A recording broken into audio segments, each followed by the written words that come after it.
6 días después, Jesús tomó a Pedro, a Jacobo y a Juan su hermano, y los llevó aparte a un monte alto, y se transfiguró delante de ellos, y resplandeció su rostro como el sol, y sus vestidos se hicieron blancos como la luz. Y he aquí les aparecieron Moisés y Elías, hablando con él. Entonces Pedro dijo a Jesús: Señor, bueno es para nosotros que estemos aquí. Si quieres, hagamos aquí 3 enramadas, una para ti, otra para Moisés y otra para Elías. Mientras él aún hablaba, una nube de luz los cubrió, y he aquí una voz desde la nube que decía: Este es mi Hijo amado, en quien tengo complacencia, a él oíd. Al oír esto los discípulos se postraron sobre su rostro, y tuvieron gran temor. Entonces Jesús se acercó y los tocó, y dijo: Levantaos, no temáis. Y alzando ellos los ojos, a nadie vieron, sino a Jesús solo. Este texto que acabamos de leer lo puedes encontrar en la Biblia, en el libro de Mateo, capítulo 17, versículos del 1 al 5. Y vemos cómo Jesús llama a sus 3 discípulos más cercanos, Pedro, Jacobo y Juan, su hermano, y los lleva a un monte alto. El monte nos habla de oración normalmente en la Biblia. Si te das cuenta, Moisés, Elías iban al monte a orar, a encontrarse con Dios. Normalmente nos hablan de oración, y aquí vemos cómo esa oración, cómo ese encuentro íntimo con Dios nos puede llevar a revelaciones que en un momento normal de tu vida tal vez no puedas encontrarla. Nos llevan a vivir momentos gloriosos con Dios que tal vez en cualquier momento rutinario de tu vida no puedas vivirlo. Y aquí vemos cómo estos 3 discípulos fueron testigos de algo glorioso sucedido en ese monte alto. Y cuando eso sucede, ellos alucinan. Y Pedro, como era natural en él, en esa impulsividad, se puso a hablar, en lugar de disfrutar del momento, se puso a hablar con Jesús y decirle: mira, vamos a hacer 3 enramadas, una para ti, otra para Elías y otra para Moisés. En eso que estaba diciendo podemos deducir que él estaba como queriendo arrebatar ese momento, ¿no? Quería ese momento espiritual, sembrarlo ahí en la tierra, dejarlo ahí en la tierra. Era como que quería, él imaginaba que ya el reino se estaba estableciendo en ese monte alto y quería hacer 3 enramadas. La enramada era como una tienda que hacía la gente, hacían los israelitas en la fiesta de los tabernáculos, porque como duraban varios días, tenían que hacerse esas enramadas como unas tiendas para poder descansar en ciertos momentos durante la fiesta. Y él quería hacer 3 enramadas para cada uno de ellos, para que descansaran, como para alargar el tiempo de esa situación que estaban viviendo, alargar esa situación tan gloriosa que estaban experimentando, alargarla en el tiempo. Él diría: bueno, a ver si les hago unas enramadas, ellos descansan y así alargamos esta situación, los contemplamos más, los escuchamos en esta situación tan espiritual. Pero Dios inmediatamente le interrumpió. Le dijo: mira, te lo quiero volver a leer. Dice: Este es mi Hijo amado, en quien tengo complacencia, a él oíd.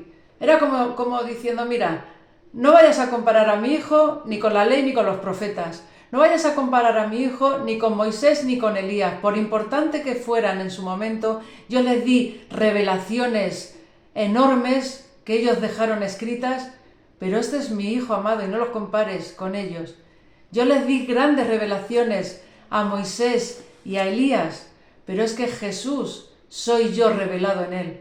Jesús es la revelación viva del Padre en el Hijo. No hay punto de comparación. Él es la piedra angular, como dice Efesios 2:20. Dice: edificaos sobre el fundamento de los apóstoles y profetas, siendo la piedra angular, la piedra principal del ángulo, Jesucristo mismo. Jesucristo es imprescindible, Jesucristo es la piedra angular. La piedra angular era la primera que se ponía en una edificación, y sobre ella quedaba todo cuadrado, todo alineado, todo a su medida y todo en su sitio para que esa edificación no cayera. Y fíjate, el fundamento es importante, pero la piedra angular es mucho más importante. Y antes que el fundamento, Jesús ya era. Antes que el fundamento, la piedra angular ya era. Por eso es tan importante. Jesús ya era antes de la ley y antes de los profetas. Jesús ya era antes de todo. La ley fue consecuencia de Dios, no Dios consecuencia de la ley. La ley nos lleva hasta Jesús. La ley, dice la Biblia, que es el ayo. El ayo era esa persona, ese sirviente que llevaba a los niños hasta el maestro, para que el maestro les enseñara. La ley, el ayo, ese sirviente no enseñaba a los niños, simplemente los guiaba al maestro. Eso es la ley. La ley no vino a salvarnos, la ley vino a señalar quién era Jesucristo. La ley vino a guiarnos hasta Jesucristo. Y los profetas, ¿qué hacían? Escribían sobre Jesucristo. No lo conocían, Jesús todavía no se había hecho hombre, pero los profetas profetizaban una y otra vez sobre la persona de Jesucristo, sobre que Dios iba a venir hecho hombre, que iba a morir en la cruz y que iba a resucitar al tercer día. Si siguen leyendo estos versículos, dice que en cierto momento la nube se disipa y ya solo queda Jesús. Moisés y Elías ya se han ido. Esto nos habla que la ley y los profetas sí son el fundamento. Es lo que nos llevó, la ley nos llevó a Jesús y los profetas revelaron quién iba a ser Jesús. Profetizaron de Jesús. Pero Jesús es el que queda. La gracia es lo que queda. La ley nos enseña, nos revela, nos habla de quién es Dios, de lo que a Dios le agrada. Los profetas nos hablan de quién iba a venir y ya vino. Pero Jesús, la gracia es el que queda, es el que está con nosotros al 100%. La ley no te salva, los profetas no te salvan, ninguno de los dos vinieron a morir en la cruz. El único que vino a morir fue Dios mismo que se hizo hombre, Jesucristo, la gracia. Es el único que vino a morir por ti y por mí. Por eso Dios le interrumpió, mira, para ya de hablar. Es como si le dijera, mira Pedro, cállate ya, deja de ser tan impulsivo, deja de hablar sin pensar y escúchame. Y escúchame, este es mi Hijo amado. Los otros son la ley y los profetas. Este es mi Hijo amado. Solo oírle a Él, obedecerle a Él. Él es la gracia, es el único camino, es la única verdad y es la única vida. Es el que nos lleva al Padre, es el que nos lleva a la salvación. Lo demás es bueno leerlo, es bueno aprenderlo, pero la gracia es lo que está, es lo que es desde el principio y por siempre será, eterna. La ley, los profetas, Elías y Moisés tuvieron fecha de caducidad, nacieron, tuvieron revelación, escribieron la revelación, pero un día murieron y no resucitaron. Pero Jesús es Dios mismo, ya era eterno y vino al mundo, se hizo hombre, murió en la cruz y sí resucitó porque es Dios, porque es la gracia, porque es Dios hecho carne y resucitó, su cuerpo entero resucitó.